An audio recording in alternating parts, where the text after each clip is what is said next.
नमस्कार। आज हम एक ऐसे सवाल पर गहराई से बात करने वाले हैं जिसने सदियों से लोगों को हैरान किया है।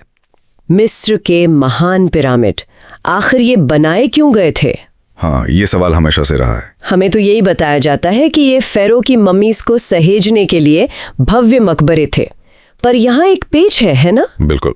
जैसा कि हमारे आज के विश्लेषण का स्रोत विज्ञान रिचार्ज का एक वीडियो ट्रांसक्रिप्ट इशारा करता है, इतने सालों की खोजबीन के बाद भी गीज़ा के महान पिरामिड के अंदर से आज तक एक भी शाही मम्मी क्यों नहीं मिली? ये वाकई में एक बहुत ही बुनियादी सवाल है और यही पारंपरिक कहानी पर शक पैदा करता है। अगर ये मकबरे थे तो सबसे अहम चीज राजा की मम्मी वो कहाँ है? स्रोत यहीं से अपनी बात शुरू करता है। बिल्कुल। तो अगर ये सिर्फ मकबरे नहीं थे तो फिर क्या थे?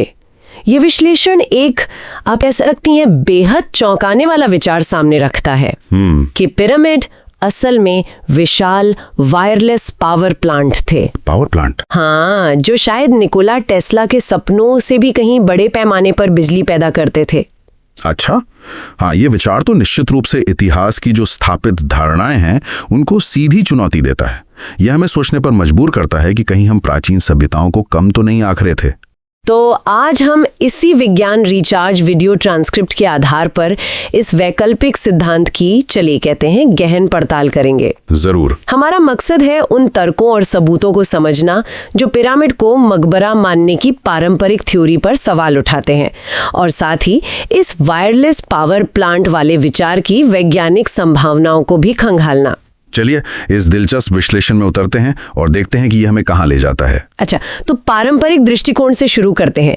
इजिप्टोलॉजी हमें सिखाती है कि गीज़ा का महान पिरामिड लगभग 4500 साल पहले चौथी डायनेस्टी के फेरो राजा खुफू के लिए बनाया गया था। हाँ, यही स्टैंडर्ड कहानी है। लेकिन जैसा कि इस विश्लेषण में बताया गया है, इस कहानी में कई बातें फिट नहीं बैठती। ये विश्लेषण इसी पर जोर देता है।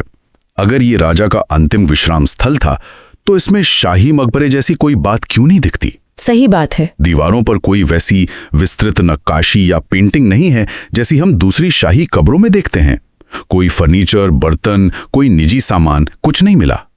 और सबसे बड़ी पहेली, राजा कुफू की मम्मी गायब है। स्रोत ये भी बताता है कि जब इन मुद्दों पर सवाल उठाए जाते हैं तो अक्सर अधिकारियों का जवाब थोड़ा गोलमोल सा होता है। हाँ, कुछ ऐसा कि रिसर्च जारी है, पता चलने पर बताया जाएगा। बिल्कुल। विश्लेषण इसे मजाक में ट्रस्ट मी ब्रो वाला रवैया कहता है। सबूत मत मांगो, बस भरोसा कर लो। हाँ, ये तो विज्ञान का तरीका नहीं है। बिल्कुल नहीं। हमें ठोस सबूत चाहिए और पारंपरिक कहानी के लिए वो यहाँ थोड़े कमजोर नजर आते हैं। और जब हम उन सबूतों को देखते हैं जो पिरामिड खुद हमें देता है, उसका निर्माण, उसकी सटीकता, तो तस्वीर और भी पेचीदा हो जाती है। ये कोई मामूली इमारत नहीं है, जरा भी नहीं। वीडियो के अनुसार इसमें करीब 2.5 मिलियन पत्थर के ब्लॉक लगे हैं। 2.5 मिलियन? कुल वजन 6 मिलियन टन से ज्यादा। हाँ। ऊंचाई 481 फीट और ये 13 एकड़ में फैला है। वाह। ये आंकड़े तो सच में दिमाग घुमा देने वाले हैं। हाँ, ये विशालता ही अपने आप में अचंभित करती है, लेकिन जो बात असल में हैरान करती है वो है इसके निर्माण की अविश्वसनीय सटीकता। हाँ, विश्लेषण इसी बात पर रोशनी डालता है। पिरामिड चारों मुख्य दिशाओं से, उत्तर, दक्षिण, पूर्व, पश्चिम,